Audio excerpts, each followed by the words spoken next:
Hello students, welcome back to my channel. Final account for electricity company इस chapter की series चल रही है। ऑलरेडी इस चैप्टर के बेसिक्स हम लोग पहले वाले वीडियोस में कवर कर चुके हैं। अगर वो वीडियो आपने अब तक नहीं देखा तो आपको आई बटन पे मिल जाएगा। बात करते इस वाले वीडियो की, तो इस वाले वीडियो में हम लोग करने वाले हैं पीएनएल अकाउंट का फॉर्मेट। जिस तरीके से मैंने आपको पहले वाले वीडियो में बैलेंस शीट का फॉर्मेट दिया था, उसी तरीके से पीएनएल का भी एक फॉर्मेट है। अगर तो वो फॉर्मेट याद कर ले तो हम लोग सम सॉल्व कर सकते हैं। ठीक है, तो डायरेक्टली जाते हैं पीएनएल के फॉर्मेट के अंदर। तो ये रहा हमारा पीएनएल का फॉर्मेट। जिस तरीके से बैलेंस शीट के अंदर सब हेडिंग्स और मेन हेडिंग थे, इसके अंदर भी है। तो एक काम करते हैं, डायरेक्टली पहले हम लोग को मैं आपको बता दूं दो मेन हेडिंग कौन से है। पहला हेड है इनकम, दूसरा मेन हेड है एक्सपेंस। सिर्फ ये दो ही मेन हेडिंग है। इनकम की बात करें तो इनकम के अंदर सिर्फ दो ही चीजें आती हैं। इनकम के अंदर दो चीजें कौन कौन सी आती हैं? रेवेन्यू फ्रॉम ऑपरेशंस और अदर इनकम। ठीक है, वैसे रेवेन्यू फ्रॉम ऑपरेशंस के अंदर क्या क्या जाता है वो मैंने इस वीडियो के लास्ट में दिया हुआ है। एंड अदर इनकम के अंदर भी कौन से इनकम आ सकते हैं जो एक्सपेक्ट कर सकते हैं वो मैंने लिखकर दे दिया है। ठीक है, अब बात करते हैं एक्सपेंसेस की। तो एक्सपेंसेस के अंदर आपको 5 सब हेडिंग्स नजर आएंगी। सबसे पहला है cost of generation and operation and maintenance.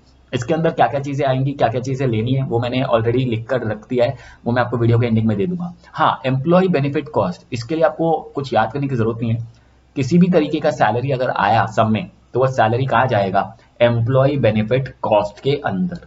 Finance cost, finance cost के अंदर क्या जाता है? किसी भी तरीके का इंटरेस्ट पेड अगर आया सब में, तो वो कहाँ जाएगा? फाइनेंस कॉस्ट के अंदर। एंड अगेन डिप्रिसिएशन, किसी भी तरीके का डिप्रिसिएशन या अमोर्टाइजेशन का खर्चा आया तो वह डायरेक्टली कहाँ चला जाएगा? डिप्रिसिएशन हेड के अंदर। और अदर एक्सपेंसेस की बात करें, हाँ, इसके अंदर कई सारी चीजें, जैसे फॉर एग्जांपल बैड डेब्ट्स है, अगर सब में रेंट दिया है या फिर एस्टैब्लिशमेंट चार्जेस दिए हैं, तो ये सारे खर्चे किस में जाएंगे? अदर एक्सपेंसेस के अंदर। अगेन अदर एक्सपेंसेस के अंदर भी क्या क्या जाएगा वो मैंने इस वीडियो के लास्ट में आपको मैं बता दूंगा। बट मेन जो है आपका employ benefit cost, interest and depreciation, ये तीन हमको याद करने की जरूरत नहीं है, बहुत ही सिंपल है। और बाकी चीजों को, जिन चीजों को याद करना है उनका लिस्ट मैंने ऑलरेडी बना दिया। अच्छा, अब बात करते हैं कि प्रॉफिट बिफोर टैक्स कैसे मिलेगा। अगर इनकम को एक्सपेंस से हम लोग माइनस कर दे तो जो बचेगा वो हमारे लिए क्या बन जाएगा? Profit before tax. वैसे आप आपके टेक्स्ट बुक में देखोगे तो आपको profit before exceptional and extraordinary item ऐसी चीजें भी नजर आएंगी, बट क्योंकि वो सब में होता ही नहीं है तो मैंने लिखा ही नहीं। ठीक है, आज चाहो तो लिख सकते हो, उसके सामने डैश कर सकते हो। फिर प्रॉफिट बिफोर टैक्स में से अगर टैक्स माइनस करे, अगर सब में टैक्स है तो, नहीं है तो डायरेक्टली हमारा वही प्रॉफिट बिफोर टैक्स ही फाइनल आंसर बन जाएगा। और अगर होगा तो हमको क्या मिलेगा? Profit after tax. और ये जो प्रॉफिट आफ्टर टैक्स है ना, ये हमारे बैलेंस शीट में जाएगा। अगर पीएनएल एंड बैलेंस शीट दोनों बनाने बोला है तो, सिर्फ पीएनएल बनाने बोला है तो सम प्रॉफिट आफ्टर टैक्स पे आके खत्म हो जाएगा। ठीक है, और अगर बैलेंस शीट बनाने बोला है तो हमको जो पीएनएल का प्रॉफिट है उसको ट्रांसफर करना पड़ेगा रिजर्व्स एंड सरप्लस के अंदर। ठीक है, ओके। सो अब आगे बढ़ते हैं और मैं आपको बता देता हूं कि अगर रेवेन्यू फ्रॉम ऑपरेशंस आया तो उसके अंदर क्या क्या लेना है।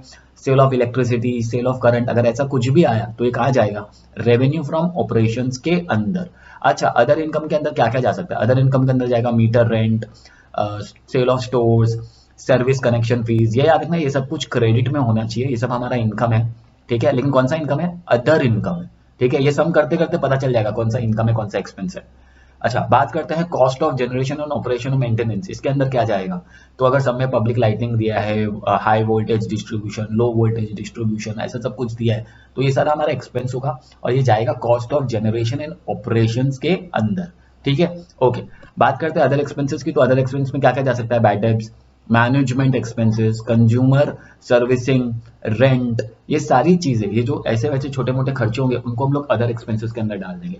और भी चीजें हैं जो हम लोग एग्जाम्पल सॉल्व करते रहेंगे ना, तो अपने आप ही आपको पता चल जाएगा, आप साथ साथ में उसका नोट बना सकते हो। ठीक है, बट बेसिकली आपका मेन काम क्या है कि पहले एक काम करो, पीएनएल का फॉर्मेट याद कर लो। फॉर्मेट याद कर दो, फॉर्मेट डाल दो, किसके अंदर क्या जाता है वो सम करते करते अपने आप ही याद हो जाएगा। ठीक है, सो इस वीडियो में इतना ही। नेक्स्ट वाली वीडियो में हम लोग एक एग्जाम्पल भी सॉल्व करेंगे पीएनएल का एंड विद बैलेंस शीट, ताकि दोनों प्रैक्टिस हो जाए। ठीक है, तो चलिए फिर इस वीडियो में इतना ही। अगर आपको वीडियो पसंद आया तो आपको पता है क्या करना है, लाइक करो, सब्सक्राइब करो, शेयर करो।